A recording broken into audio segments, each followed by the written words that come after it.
देखिए, हम बात करेंगे प्रकाश संश्लेषण का। तो प्रकाश संश्लेषण क्या है? प्रकाश संश्लेषण एक ऐसी प्रक्रिया है जिसके द्वारा पौधे अपना भोजन स्वयं बनाते हैं। प्रकाश संश्लेषण सूर्य की उपस्थिति में होता है, तो इसे समझ गए कि यहाँ प्रकाश की आवश्यकता है। पौधा कार्बन डाइऑक्साइड और जल की उपस्थिति में भोजन बनाते हैं और इस भोजन में ग्लूकोज, ऑक्सीजन और जल बनता है। ये अभिक्रिया सूर्य के प्रकाश और क्लोरोफिल की उपस्थिति में होता है। देखिए, पौधा जो है ये कार्बन डाइऑक्साइड कहाँ से लेता है? तो पौधा कार्बन डाइऑक्साइड पत्तियों से लेता है। पत्तियों में रंध्र होते हैं, छोटे छोटे छिद्र होते हैं पत्तियों में, जिसको स्टोमेटा कहा जाता है या रंध्र कहा जाता है।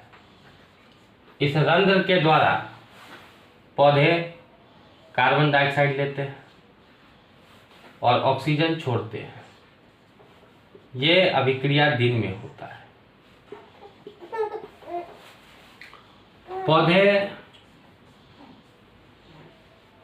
का रसोई घर जो है वो पत्ता है। जैसे हमारे घर में भी रसोई घर होता है, तो पौधे का रसोई घर जो है वो पत्ता है और पत्ता में ही पौधा भोजन बनाता है।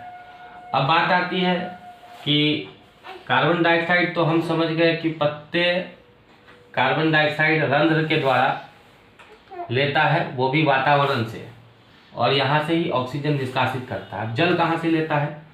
तो पौधों के पास जड़ होता है और जड़ में छोटे छोटे रोम निकले होते हैं जिसे हम जड़ मूलक कहते हैं। इस जड़ मूलक की सहायता से पौधे जल लेते हैं और साथ में खनिज लवण भी लेते हैं। इस जल का उपयोग प्रकाश संश्लेषण अभिक्रिया में होता है और इसी जल से ये ऑक्सीजन और जल बनता है। यहाँ C6H12O6 ये ग्लूकोज है और ये ग्लूकोज उत्पाद है और ये दोनों उपोत्पाद है, जिसको हम बाई प्रोडक्ट कहते हैं। बाई प्रोडक्ट का मतलब क्या होता है?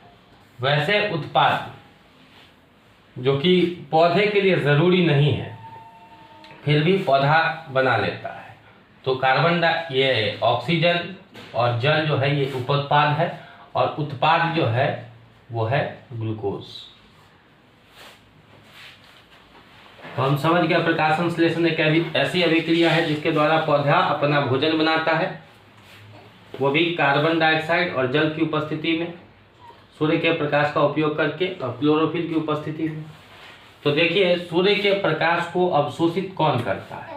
तो सूर्य के प्रकाश को अवशोषित करता है क्लोरोफिल, जो कि पत्तियों में ही मौजूद होता है। और पत्तियों के किस भाग में मौजूद होता है? तो क्लोरोप्लास्ट में। पत्तियों में दो प्रकार की कोशिकाएं होती है, स्पंजी और पेलिसेड।